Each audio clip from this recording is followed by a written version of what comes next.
One of the things we all want more than anything is character. We want to be a person of character. Yeah, and we want that for our kids as well. So here's the question. How's character built? I don't even want to say it. Why? Because the 'Cause- first thought that came to my mind was adversity.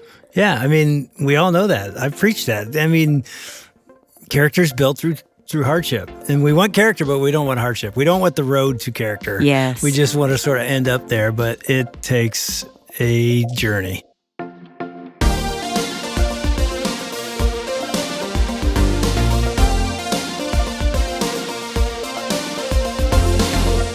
Welcome to Family Life Today, where we want to help you pursue the relationships that matter most. I'm Ann Wilson. And I'm Dave Wilson, and you can find us at FamilyLifeToday.com or on the Family Life app. This is Family Life Today.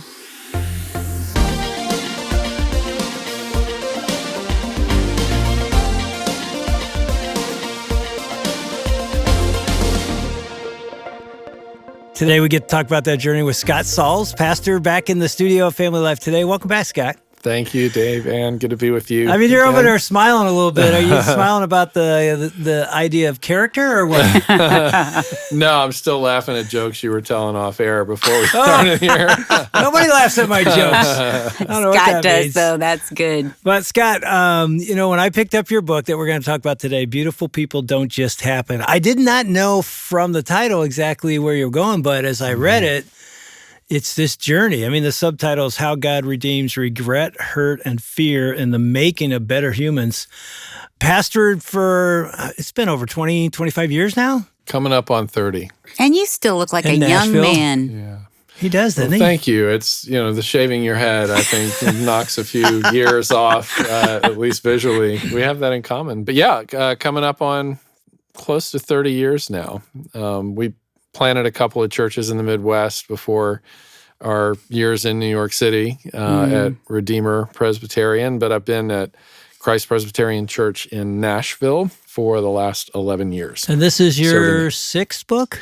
Yes, that's number 6. Yeah, and you don't have 6 kids. How many kids? We have 2 daughters, yes, and a high needs dog named Lulu. But we've our daughter's Abby is 24, married to her new husband Jeff. They live in New York City, which is the city of her upbringing, and our youngest daughter Ellie is in Auburn, Alabama, at Auburn University. She's a junior there. Well, Scott, why this book? Why this time? Like, how did it come about?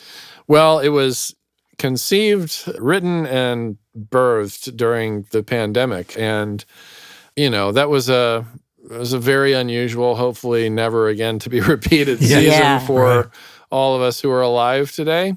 But candidly, I came across this quote from Elizabeth Kubler-Ross, who is a grief expert. And just to paraphrase it, she says that the most remarkable, empathetic people that she's ever known, the people who show up well, the people who, have compassionate concern and empathy for other people, are people who've been down to the depths and made their way through it somehow.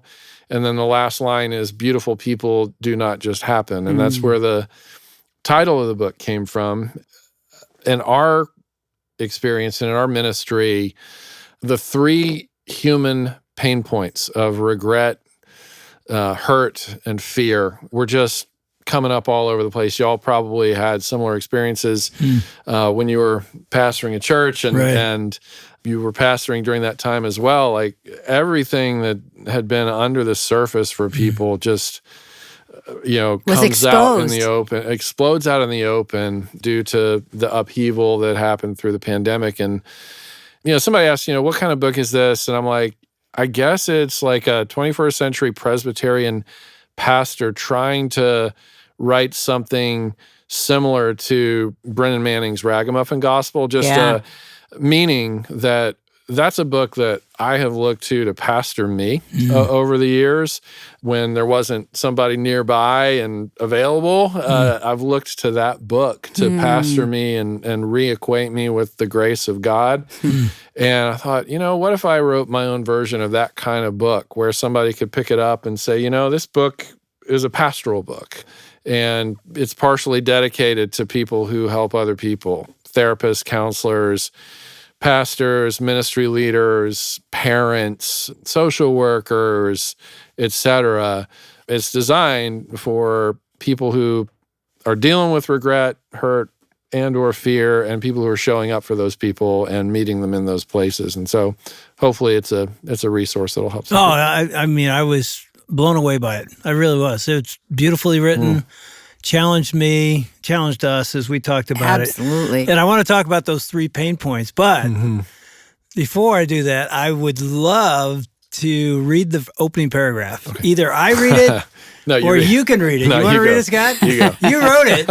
But as I picked it up and I read this. Dave read it out loud to me. I'm like, listen to this. I'm like, listen to this. You talk about a way to start a book. Especially, being a pastor of you're an influential person. But anyway, it says, you suck. And by the way, I asked my producer, hey, can we read this on air? Are we going to get listeners sending us emails about using the word suck? Every time I would say that when I was preaching, I say, parents, don't ever let your kids say what I just said. But anyway, I'll read it again. It says, you suck. When someone said this to me recently, it wasn't the sound of the words that surprised me as much as it was the person who said them. The insult didn't come from a stranger on the internet, an upset church member, a partisan antagonist, or some other usual suspect. Instead, it came from someone I have known my entire life. This person understands me inside and out. I am closer to him than I am anyone else, including my brother, my children, and even my wife. The person who told me that I suck was me. I said the words out loud while hiking alone. It slipped out of my mouth impulsively, as if from a primal instinct, without premeditation and straight from the heart. Out of the heart, the mouth speaks. Yeah. You had me. I'm like, here we go. Walk us through. What was that all about? That was all about my publisher telling me I needed a better introduction. I know what that's like. In order for people to want to continue reading. I gave this whole, theological, You really did have a different intro? Yeah, my publisher's like, this is the best book you've ever written, but nobody's going to read it with this intro. They're going to stop. He's like, have you ever read the Kindle and notice how the highlights stop after in about the middle of chapter 2? Yeah. Like they won't even get to the end of this intro. So if you want to read the rest of the stuff, you got to write something more. I might know the guy. Relatable, this is Zondervan. Was it Andy? No, it's Webster Younts, who's my. I know Webster. Yeah, he's been my guy. Yeah. He's elder in our church, longtime friend. We met in our at our church, former church in New York. We met there and both. Well, we know him through our son. Okay. Who through Wogelmus, Austin, and awesome. Eric and Andrew. Well, Wogelmus are my they're very proud. Yeah, they're awesome. So Scott, this is the dialogue. This is really what happened. Yes. Yeah, and you had me because I thought somebody else said it, and then when it spun at the end, I'm like, okay, I've been there. Oh, but what was going on? I mean, it wasn't just, you're saying it wasn't just one time on a hike. Yeah. This was a dialogue that the mouth speaks as an overflow of the heart. Yeah. So we all carry guilt and shame and regret, just stuff we wish we could hit rewind on, things that we've done, things that we've said, the people that we are, right? Yeah. Like, around lunch, we're talking about, narcissism before this conversation with another guest of yours. And we're all like, well, I'm kind of a narcissist, or you, and we're unfinished people. Yeah. And that's one of the things the Bible is very explicit about. That's your gateway into the arms of God and into the embrace of Christ and ultimately into a changed life, is recognizing that you're an unfinished person. And you're going to continue to be an unfinished person until either you die and end up with the Lord, or until he comes back and takes you home. But that particular moment, a memory popped into my head from high school, where I was an insecure 10th grade kid, and we were in homeroom, and I still remember it. There's this very shy girl in the class, easy target to pick on and make fun of.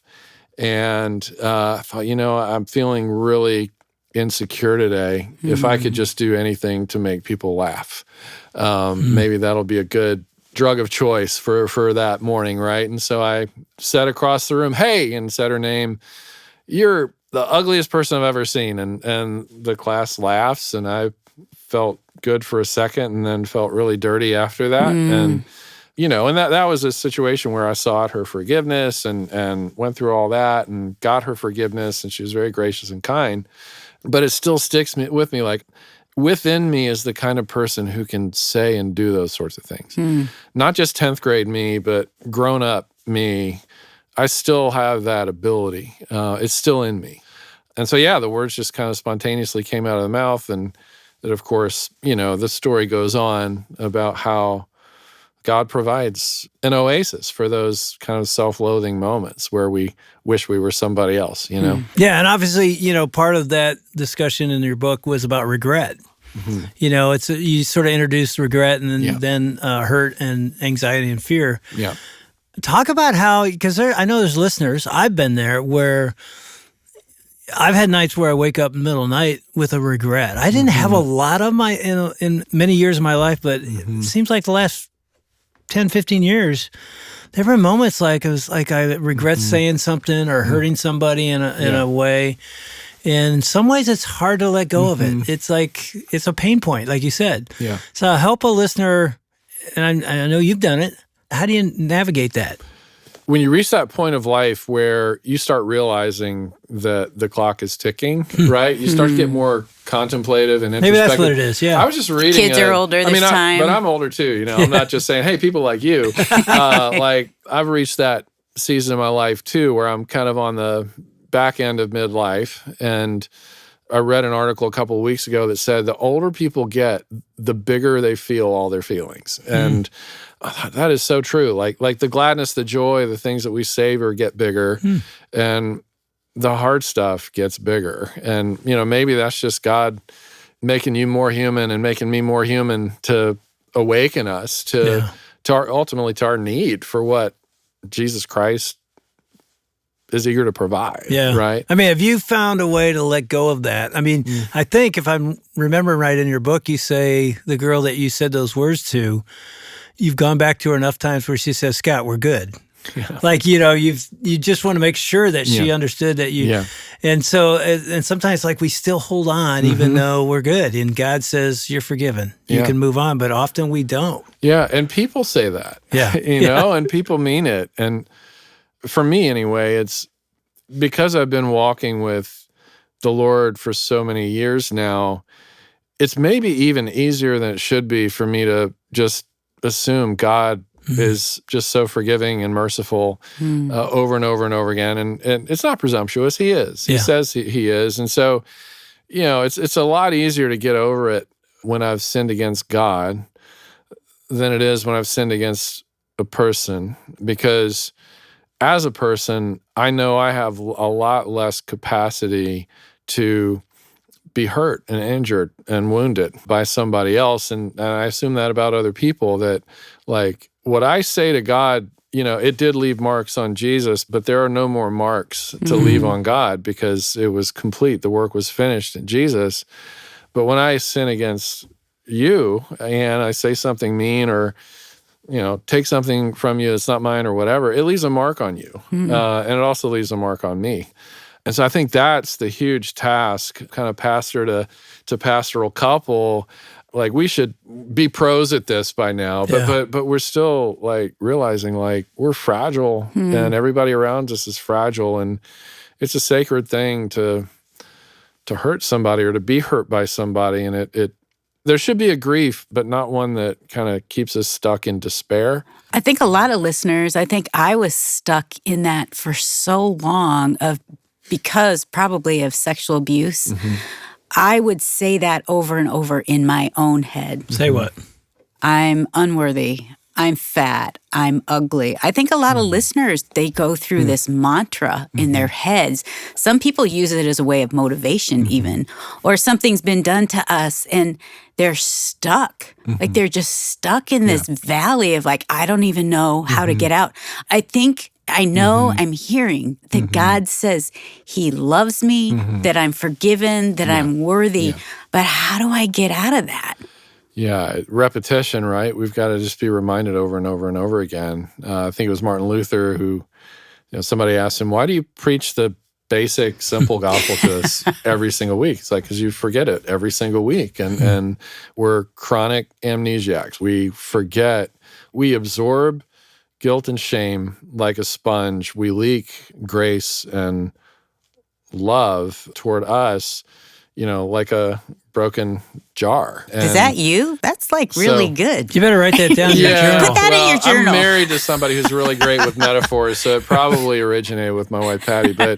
But here's the thing, and this is where I take the you suck story, where I try to take it where it belongs.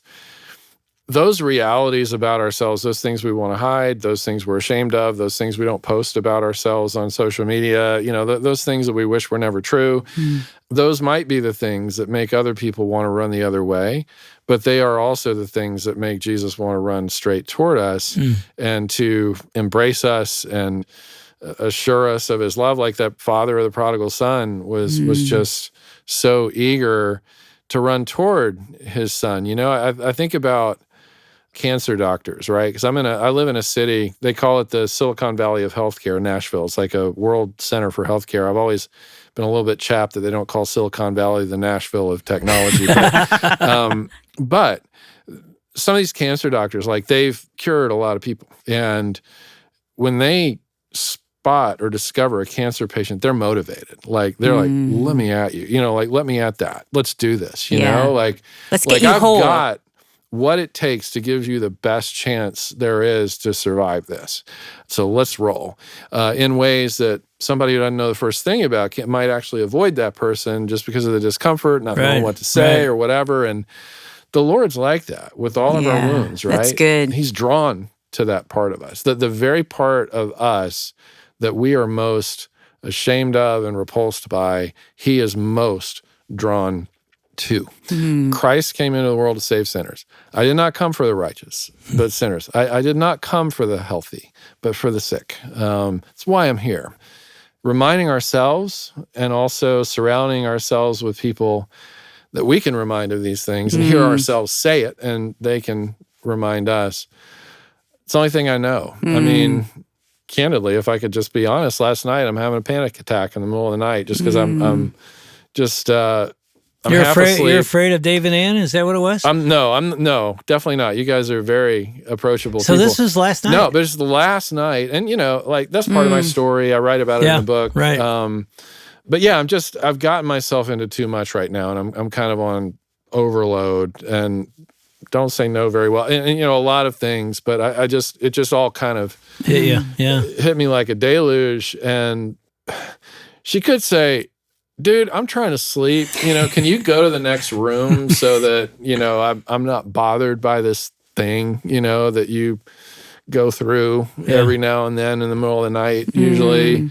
But instead, she's like, all right, let's talk. It's like 2 a.m. She's talking me through it. And that's just part of our story. But I happen to be one of those incredibly blessed people who is married to somebody who moves toward me in my weakness instead of away from me in my weakness. And to have that person to embody the ministry of Jesus to me with all the regrets that I carry and the unfinishedness and the damaged goods that I am on my very best day and in my very best season, to have somebody there to move in my direction instead of ways. That's beautiful. It's a picture of who Jesus is. Picture of the gospel. It's a picture of who he is all the time. And what a beautiful picture of marriage. The way God hopes and desires that we move toward one another, because it's so easy. Like you said, Patty could have turned. Yeah. I can turn and can turn away. But you guys, when our kids come to us and they would say, like, I'm despicable, you shouldn't even love me, like what I've done or what I've said, as a parent, you're right, Scott, like the doctor, I want to run to them, and maybe they have done something that's really hard or horrendous. I still run toward them. And in saying, like, oh man, like, we're going to love you no matter what. Yeah. Jesus loves you no matter what. We do. We run toward that. I love that image that Jesus continues to pursue us. Well, that word image, that impulse in you is the image of God in you. And to try to put definition around God's impulse. Yeah. Take what you feel toward your children in those moments and multiply it by 1 billion. Yeah. And you still haven't even scratched the surface of the heart of God toward somebody who's feeling despicable.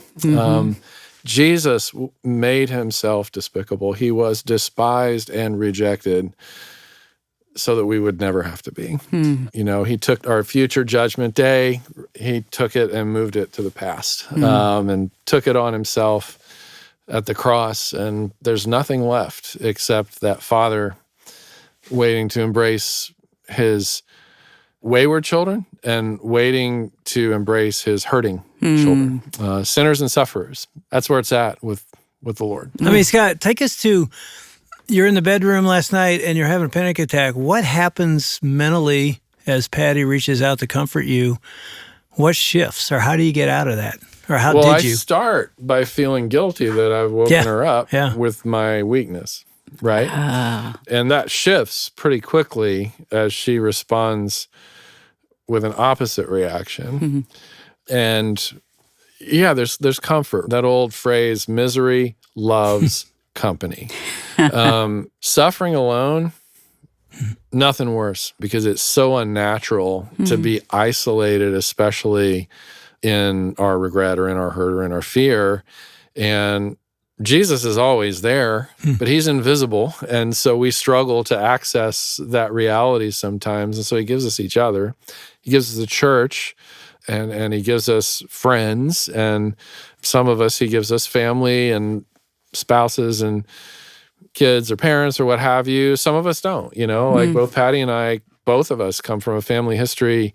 We're the first generation believers in Christ. And we don't have those family photos on the beach with 3 generations, you know, having a ball. Like, we're going to be the grandparents in our first set of pictures like that. But we've got each other, and we've got the community of the church that... And so if you were single and you had experienced that night, you know, Patty's not there to comfort you. What is your comfort for that single person? Yeah, well, I mean, Heidelberg Catechism says, my only comfort in life and in death is that I belong, body and soul, to my faithful Savior, Jesus Christ. And so there's always that. There's always the Psalms. There's always relatable prayers that other people, like King David, can give us, you know, through the Psalms, you know, out of the depths, like in caves while he's, you know, isolated, running for his life or what have you. So there's that. But, you know, ideally, if I'm a single person, I'm not alone in life. Maybe I live by myself, maybe I have roommates, but it's very important not to be alone in life. And sometimes all it takes is to have 1 or 2 other people that you know you can pick up the phone, you can show up on their doorstep and say, hey, I really need you right now. And I want you to need me when that time comes for you as well. But I really need you right now. And for some people, like it gets to a level, and it's been that case for me during certain seasons of life, where a counselor can be that friend where, you know, you can say anything. Like, you don't have to be guarded. You don't have to worry about losing the friendship or making the person feel differently about you. And one gift that the pandemic gave us, which is kind of a weird way to start a sentence, but one gift that the pandemic gave us was that now, if you don't have good counselors in your hometown, which that's the story with a lot of people, there are good ones online. Yeah. So, and I've done counseling online. Oh. And it's like you're sitting in the room. It's just as good. It's very well. Yeah. What a gift God's given us.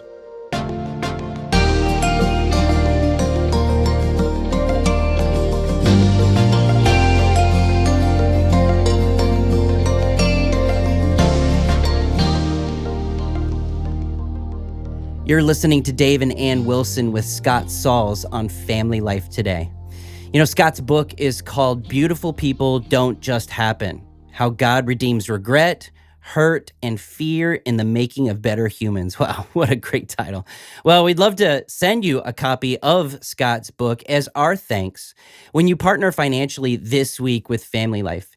Your partnership makes more conversations like the one we heard today get into more and more homes. So you can partner online with us at FamilyLifeToday.com or by calling 800-358-6329. Now, that can be a one-time gift or a recurring monthly gift. Again, the number is 800-F as in family, L as in life, and then the word today. You know, beautiful people don't just happen, but beautiful marriages don't just happen either. And right now, you can register for a Family Life Weekend to Remember getaway at a number of different locations all over the country. In fact, we still have 20 Weekend to Remember getaways coming up between now and mid-June. And if you register this week, the two of you, you and your spouse, can experience this incredible event for over 40% off. So I'd encourage you, don't let the summer plans that you have keep you from prioritizing your marriage right now. Get ahead of the busyness and make plans for just the two of you. You can go to FamilyLifeToday.com, scroll down to the Weekend to Remember link, and find out more information there. Well, like Scott, you might think that you need to hide your story of regret. Well, listen tomorrow as Dave and Ann are joined again by Scott Sauls to tell all of us about the experience that changed his thinking about communicating his story. That's tomorrow. On behalf of Dave and Ann Wilson, I'm Shelby Abbott. We'll see you back next time for another edition of Family Life Today.